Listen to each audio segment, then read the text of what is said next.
good evening, and welcome back to Drawing Journalism. This is your host, Laura Masic, and today will be the special last episode of Drawing Journalism.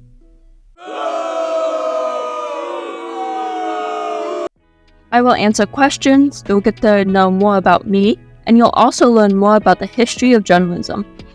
Without further ado, let's get started. Before I get started, I wanted to shout out my school's own newsletter, the Roaring Gazette.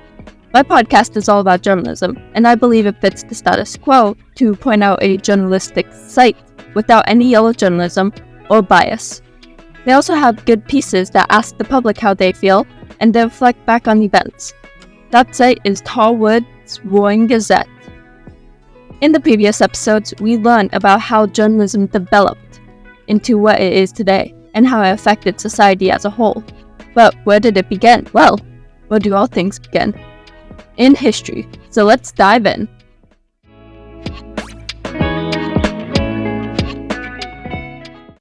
Before I start talking about history, I have some questions to get through that come from you listeners. The first question was, what policies were made to combat journalism? Well, I could find no results relating to yellow journalism. However, this gives me a chance to talk more about the Committee of Public Information.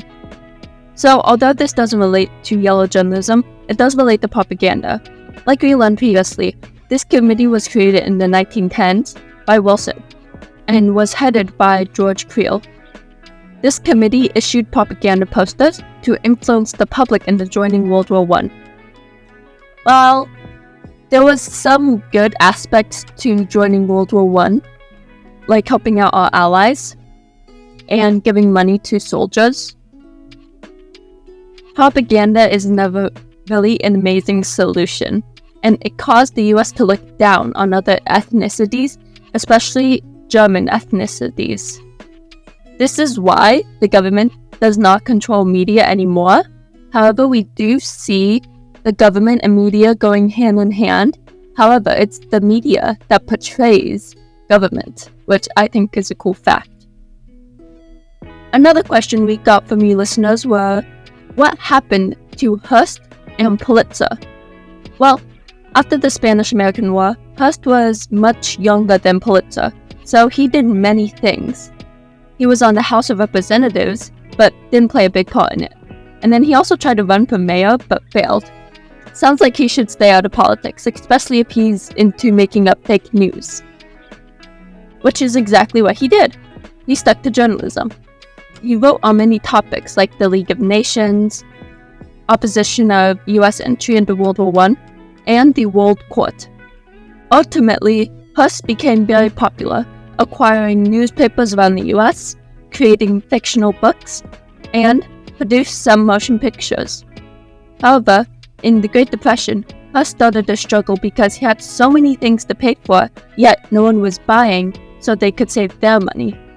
Soon, Hearst became more of a private guy, and died in 1951.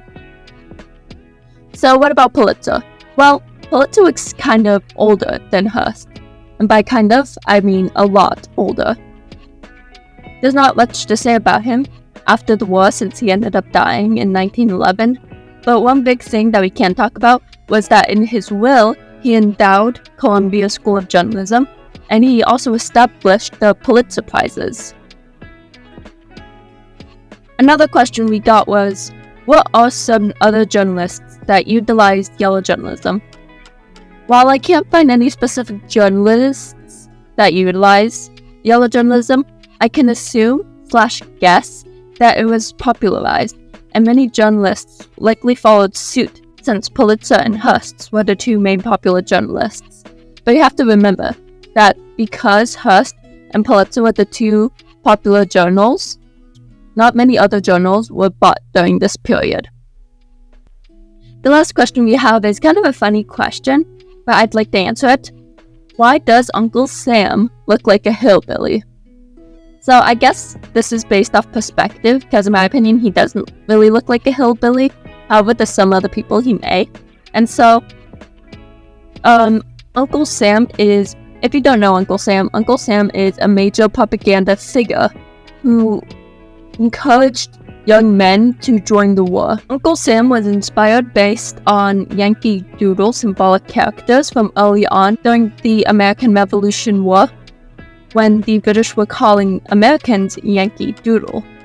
It was also inspired by a guy named Brother Jonathan, who was a rural, witty American. And so he definitely does have a rural kind of look. I can imagine that journalists tried to make him relatable by having a beard, by making him look like a grandpa. Because, you would want to listen to your grandpa, right? So next up, we'll be talking about the history of journalism. So stick around. So journalism, where did it come from? The first known journal is from ancient Rome, and it's called the Acta Diurna. It published important events and speeches. In China, they had the Bao, also known as Report. However, the first regularly published newspaper was an English newspaper called the Weekly Newsy, spelled News, published in 1699. It was hindered by the government with censorship, taxes, and other restrictions. However, many people loved the journalism because it encouraged literary knowledge and introduced many to reading. We also had the magazine, which started in the 17th century. Magazines were kind of like a journal, and it had many articles on current affairs. Some that were from the early 1700s is the Tatler and the Spectator. And then appearing in 1830s, there was a lot of mass circulation magazines, especially for women magazines, and the cost was starting to lower for magazines and newspapers. However, at this time, being a journalist was not a profession. It only recently became a profession in the 20th century, with journalism starting to gain a growing sense of professionalism. They started having special education for journalism. There was also organization of journalists, which began in 1883 with England's Institute of Journalists, and then there was also the American Newspaper Guild, organized in 1933. Before the 19th century, most journalists learned their crafts from apprenticeships, and like we talked about earlier, how Pulitzer endowed Columbia University. Columbia University had the first graduate program for journalism in 1912. Journalists and news reporters started to gain much attention from going to college and making journalism a profession. So it kind of all ties in together. When looking at the history of journalism, it kind of ties all we've been talking about in together with it not being a profession, to starting to get professional, more professional, with us now having news sites that we can look up, and with journalists publishing 50 articles a day. And I believe we came a long way from having 1 to 2 newspapers to having millions.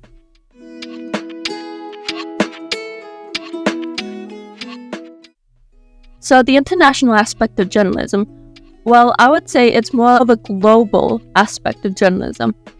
So what happens when we put something out on the news saying something about another country? That's what I mean by the international aspect of journalism. Well, I didn't get to touch much on this throughout my podcast, so I'll be touching more on it during this episode right now. In the beginning, journalism definitely helped with globalization and connecting other countries, because how could you know what was going on in another country if you were in, let's say, the US? How could you know what was going on in Germany? You didn't. And so, that's how journalism connected all the countries together. Media can be an amazing thing, unless it's used against one another. That is where propaganda is really big into the picture, and how propaganda affects us people into being scared of another ethnicity or being angry at another ethnicity. So while journalism connects us, it can also divide us. So why is this important? I'm talking about this because I want to point out media literacy. Media literacy is knowing what you're reading and being knowledgeable about whether it's true or not. It is very important that people have media literacy. So how can you improve your media literacy skills? Well, that's what I'm here to talk about.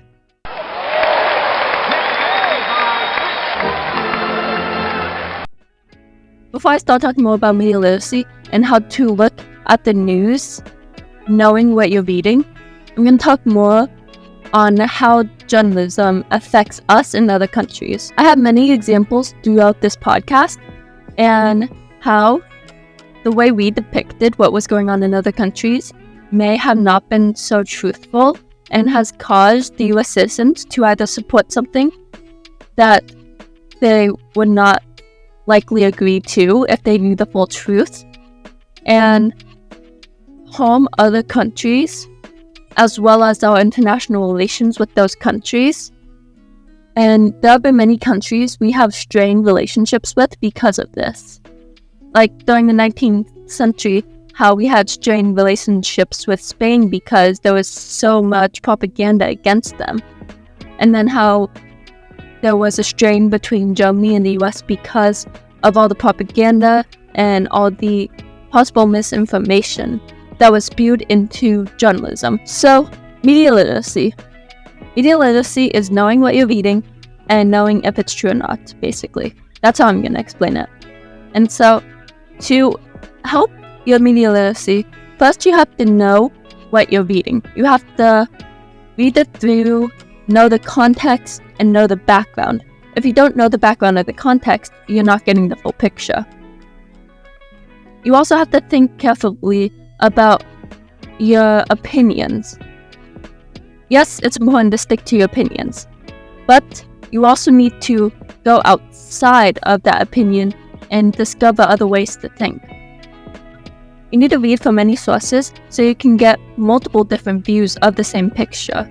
This will help with knowing what's going on and knowing where opinions are clashing or where biases are getting in the way of journalism. Having media literacy in this day and age is very important because it's so easy to post something that may not be true just because you didn't look up the background, and it's so easy to read an article that is filled with bias because our whole foundation of journalism has had bias in the past and how it's been made to support your opinions and to have opinions in those articles. Especially with Fox News having a Republican senator set them up, which it has caused Fox News to have more of a Republican view on the topics they talk about. So, what else is there to learn about journalism? Well, I have nothing. Zilch. Zada.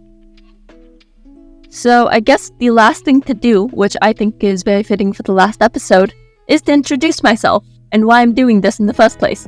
Hi, my name is Laura Masic, and I attend Tallwood High School. So at Tallwood High School, all seniors in the academy, called the Global Studies and World Languages Academy, have to do a senior project. And with the senior project, you have to write a 12-pager on your topic of your choice, and then you have to do an action that goes along with that topic. And so I chose yellow journalism. I originally chose yellow journalism, but that was a bit too narrow. And so I decided to open up to biased misinformation and propaganda. And I found a lot of good information that I wanted to share with you guys.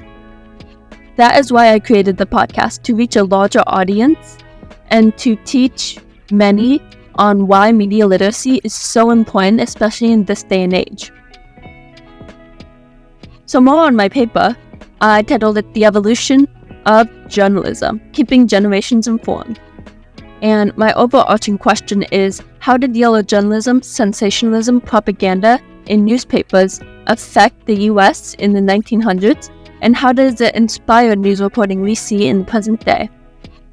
Well, I guess my main answer to this is a lot. it's this whole podcast. So I chose this topic because I wanted to research history, and I've been interested in yellow journalism since the 7th grade when my history teacher taught us about the sinking of the Maine. I was intrigued and fascinated that the media had such an impact on readers. I also chose yellow journalism because very few people know about it.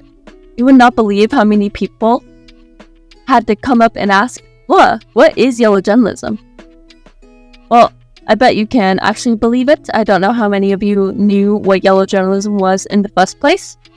And I was just surprised that we don't talk about misinformation as much as we see it in the media.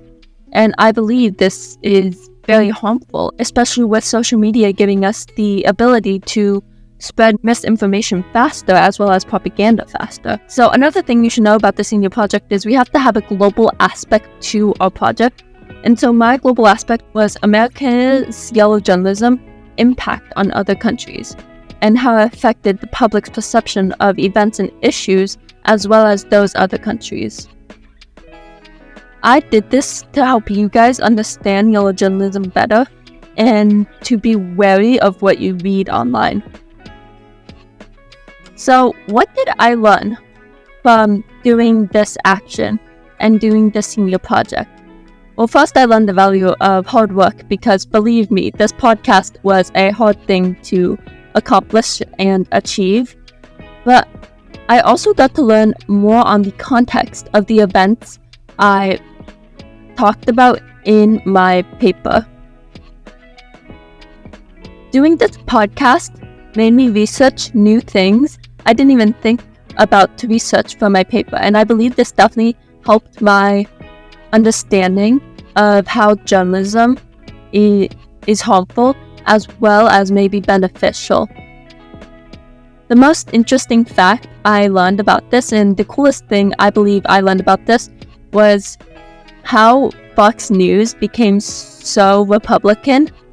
And it makes sense now, because having a Republican senator set you up would definitely cause you to be more Republican.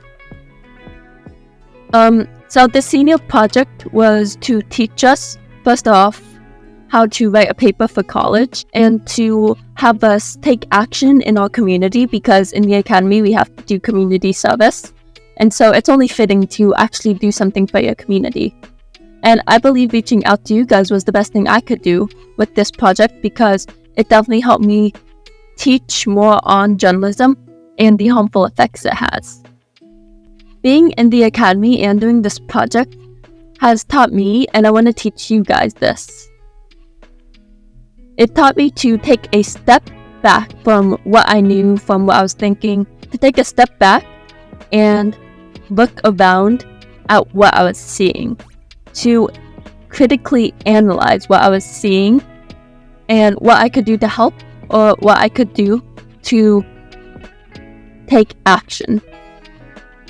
I believe this is a really important skill to have later in life, especially in college when you have so much work to get done, or when you're helping out a friend, or when you're visiting another country. Having this skill to critically analyze what you see around you and to take a step back and to have your mind open to new ideas, new perspectives, is definitely an important skill to have as a human being, because you'll meet a lot of people who either don't agree with you or bring a new concept to your life. But that's just my tangent. So, I guess we're on to the conclusion.